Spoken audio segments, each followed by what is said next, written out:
आजमगढ़ में लोकसभा चुनाव 2024 में जनपद की दोनों लोकसभा सीटों आजमगढ़ और लालगंज के लिए नामांकन का कार्य चल रहा है। सपा और भाजपा ने जहां तीसरे दिन ही नामांकन दाखिल कर लिया, वहीं पांचवें दिन शुक्रवार को दोनों लोकसभा सीटों से बसपा प्रत्याशियों ने नामांकन दाखिल किया।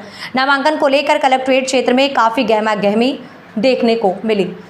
शुक्रवार को नामांकन के पांचवें दिन जुमे की नमाज के बाद आजमगढ़ लोकसभा सीट से बसपा प्रत्याशी मसूद अहमद पूर्व प्रत्याशी और अपनी पत्नी सबीहा अंसारी और समर्थकों के साथ पहुंचे।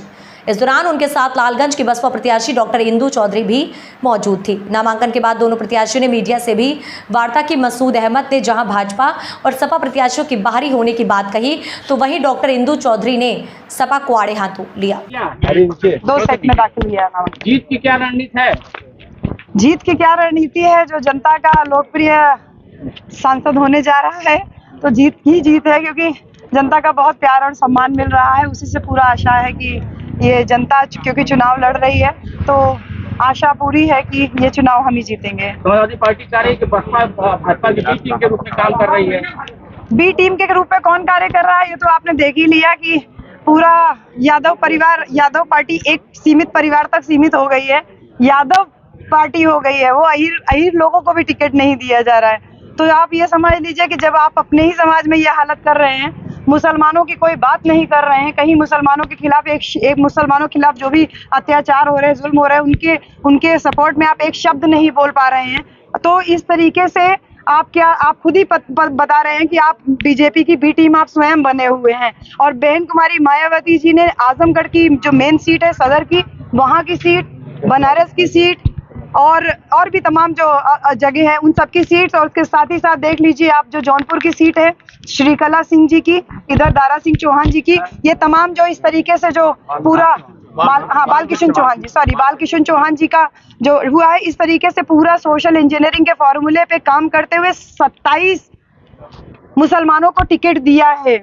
ऐसे दशा में, जहाँ पे ऐसा समय समाज में जहाँ पे मुसलमानों के खिलाफ कोई बोल नहीं रहा है, मुसलमानों के जो सपोर्ट में केवल और केवल बहुजन समाज पार्टी ही दिखाई दे रही है, बहन कुमारी मायावती जी के ऊपर पूरे मुस्लिम समाज को भरोसा जताना चाहिए कि आप 18% हो करके भी क्यों माइनॉरिटी बने हुए हैं। आप बहुजन समाज पार्टी के सहयोग में आइए। बहन कुमारी मायावती जी ने खुल करके कहा है कि हम हमेशा मुस्लिम समाज के साथ में हैं, और माननीय आकाश आनंद जी हमारे राष्ट्रीय कोऑर्डिनेटर हैं, उन्होंने स्वयं ये कहा है कि बाबरी मस्जिद जब बनेगी तो हम उसमें सबसे पहले आगे पहल करके आएंगे। तो ऐसे में जो ये प्रश्न है कि बी टीम, भाजपा की बी टीम, सही मायने में तो समाजवादी पार्टी है, बहुजन समाज पार्टी अकेले दम पे लड़ करके ये बात कर रही है। अखिलेश जी तो उसमें अपना कैंडिडेट मानते हैं, समाजवादी पार्टी करीब पूरा मुसलमान हमारे साथ है। आप कहाँ? देखिए, आप दिन में सपने देखना बहुत अच्छी बात है, आप देख सकते हैं, ठीक है, आप देख सकते हैं भाई, आपके पास आंखें हैं, आपके पास मन है,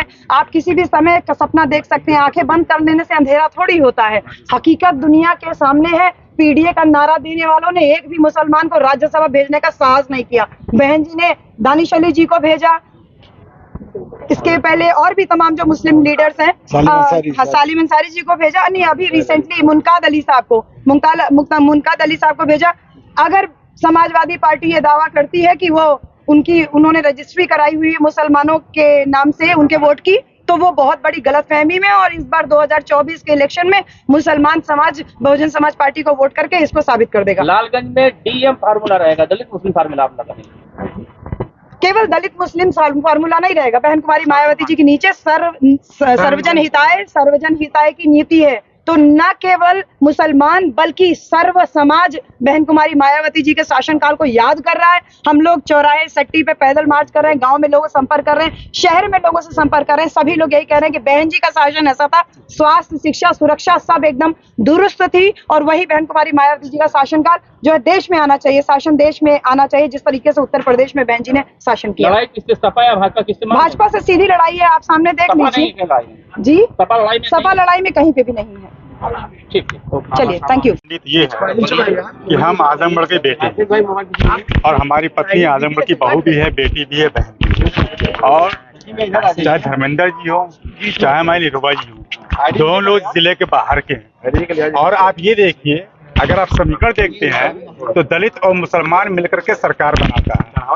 यहाँ पे 2 यादव हैं, और हम सिर्फ एक मुसलमान कैंडिडेट है, तो पूरी तरीके से हम जो है 500% जो है जीत रहे हैं। समाजवादी पार्टी तो काफी राइट मानती है मुसलमानों के अपना। अब ये तो उसको सोचना चाहिए कि जनता इतनी बेवकूफ नहीं है, ये तो उनकी जो है बचकाना सवाल है। तो वो तो कह रहे हैं कि आप भाजपा के बी टीम के रूप में आए हैं, भाजपा को जिताने यहाँ आए हैं। सही बात है, अगर उनको ऐसा महसूस होता है तो वो सीट छोड़ के चले जाए। यहाँ के 65 लाख आवाम में, जनता में उनको एक इंसान नहीं मिला कि यहाँ से चुनाव लड़ा सके, खुद आके बाहर से लड़ रहे हैं। ये तो बहुत ही जो है शर्म की बात है। अच्छा, जमाने के जाने से एकदम अकेले पड़ गए हैं, बसपा वाले कोई है ही नहीं है, प्रत्याशी नहीं मिल रहा था उनको। आप बात की सभी जिससे, और जनता जवाब देगी इसका। किसके साथ है? अच्छा मसूद साहब, एक हमारा सवाल है। आम जनता ये जानना चाहती है कि कौन है मसूद साहब, अपने बारे में जरा हमको बताइए। हमारी जनता, मैं तकरीबन 25 साल से सियासत कर रहा हूँ। नेशनल लोकतांत्रिक पार्टी में था, आजमगढ़ का बेटा हूँ, आजमगढ़ पैदा हुआ हूँ, आजमगढ़ के आवाम का भाई हूँ, और क्या चाहते हैं।